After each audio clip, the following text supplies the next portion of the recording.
Higher beef prices may be the new norm for consumers thanks to punishing drought in North America's main cattle producing regions.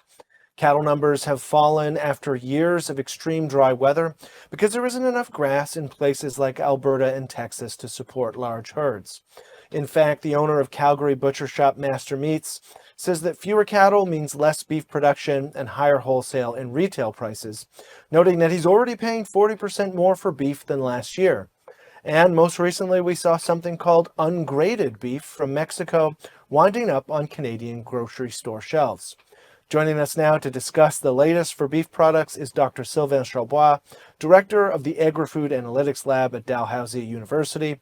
Thank you very much for being back with us. My pleasure, David. So how significant is the impact of the drought on cattle numbers in North America? It's significant. It's been significant for a while. Actually, we knew that growing conditions or production conditions out west or even in the U.S. Would impact inventories, and inventories are much lower than just last year.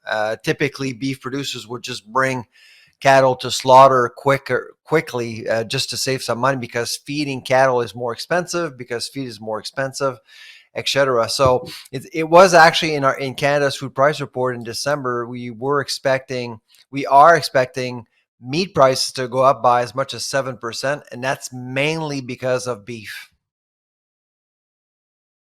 Okay, and so is that when you say beef prices, you mean retail, not wholesale, or is that Re- a yeah. mix of both? Now wholesale, we're seeing futures go up, but typically we Mhm. see a bump in retail prices, I would say probably 8 to 9 months later. And that's where we're at right now.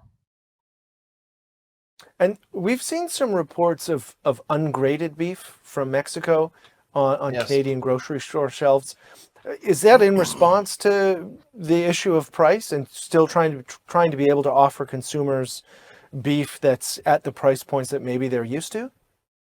Yeah, in the periphery of the store, margins are typically higher. At the meat counter, think that grocers actually would make 40, 50%. They want to maintain those margins, obviously. Hmm. So if they actually use or sell products and they have to raise prices too quickly, they will spook consumers. That's exactly what happened in 2014. In 2014, they lost a lot of market share. They lost a lot of consumers, pushing away consumers away from the meat counter because beef prices exploded in just a couple of months by 25, 30%. My guess is that they didn't want to do that again. And instead of just Hmm. selling Canadian American beef, they decided to sell ungraded Mexican beef, unfortunately. And what does ungraded beef mean?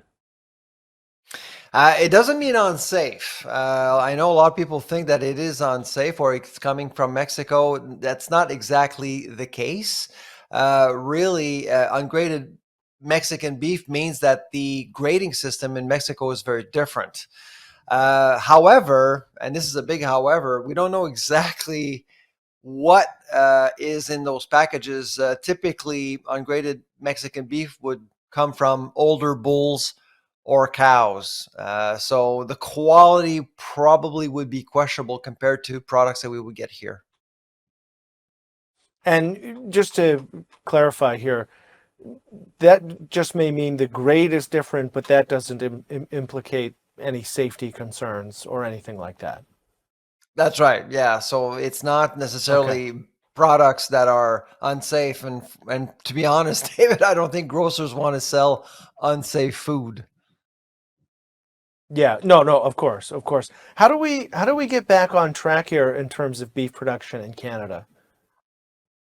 Well, I mean, back on track. We've gone through this process before. I mean, 2014 was exactly what we're experiencing now. That was 10 years ago, and beef prices did stabilize, and the industry actually recovered. And so I think it's just temporary, and we'll get back into it. But demand for beef is lower per capita, and now it will continue to drop, and as a result the industry will have to recalibrate.